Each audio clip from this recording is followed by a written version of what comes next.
ठीक है बच्चे, अब मेथड 2 में आ जाते हैं।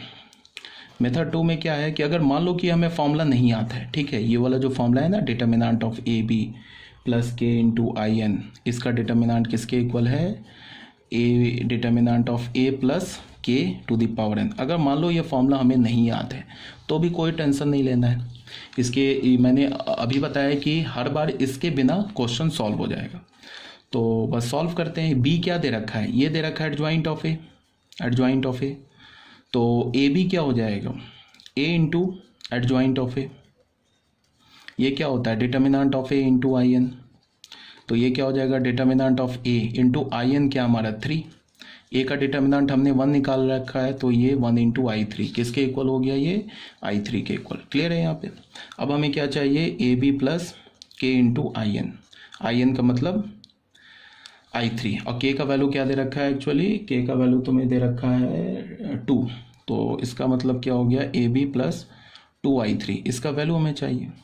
तो ए बी अभी हमने क्या निकाला है, आई 3, तो ये क्या हो गया determinant of I 3 plus 2i3, तो ये क्या हो गया डिटर्मिनेंट ऑफ 3i3, इसमें i3 का ऑर्डर क्या है 3, तो 3 को बाहर निकालोगे ये हो जाएगा डिटर्मिनेंट ऑफ i3, ये क्या हो जाएगा 1, तो 3 क्यूब, ये हो गया 27।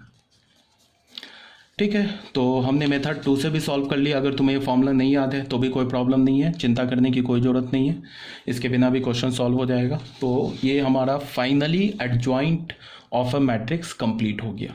अब आते हैं इसके बाद मोस्ट इंपॉर्टेंट प्रॉपर्टी पे, जो कि है inverse of A matrix. Matrix का इन्वर्स, जिसको हम क्या बोलते हैं, रेसिप्रोकल मैट्रिक्स।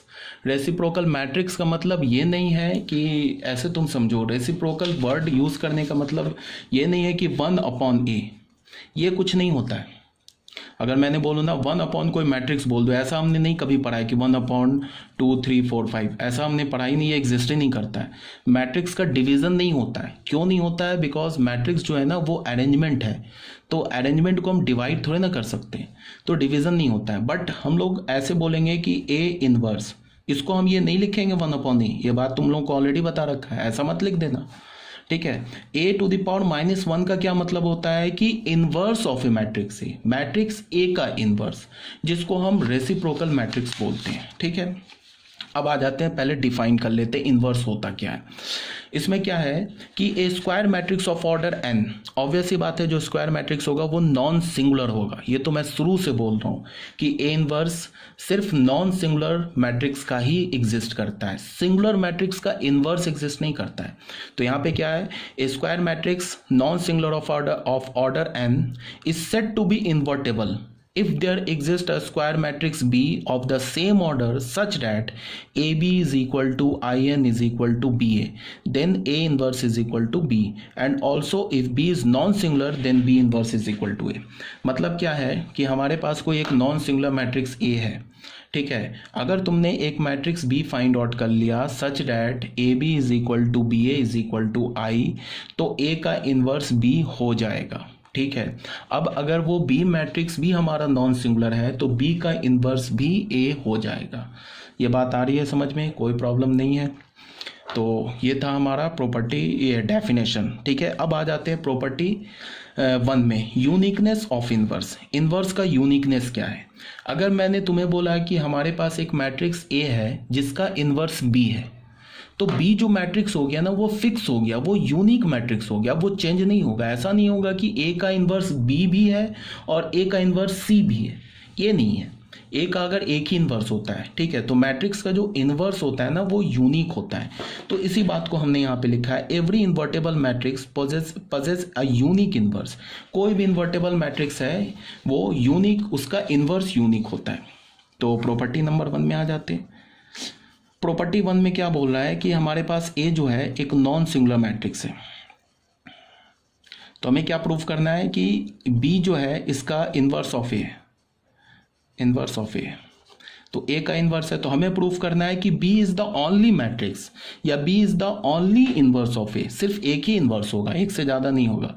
तो इसको हम प्रूव करेंगे बाई, इसको हम कैसे प्रूव करेंगे, मान लिया कि let B and C be the two inverses, B and C be the two inverses of A के दो इन्वर्स हमने मान लिए बी और सी, तो फिर क्या हो जाएगा A B is equal to B A is equal to I. क्यों? बिकॉज बी ए का इन्वर्स है, सी भी इन्वर्स है, तो A C is equal to C A is equal to I, ये भी हो जाएगा। ये हमने फर्स्ट इक्वेशन मान ली, हमने सेकंड इक्वेशन मान लिया।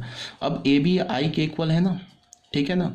अब हमने क्या किया कि दोनों साइड इसको सी से प्री मल्टीप्लाई कर दिया। प्री मल्टीप्लाई में तो कोई प्रॉब्लम नहीं है, चाहे वो सिंगुलर हो नॉन सिंगुलर हो, कोई दिक्कत नहीं है। तो हमने सी से दोनों साइड इसको प्री मल्टीप्लाई कर दिया, तो ये हो गया सी आई, ये हो गया सी। यहाँ पे एसोसिएटिव रूल यूज़ कर लिया, C A into B is equal to C.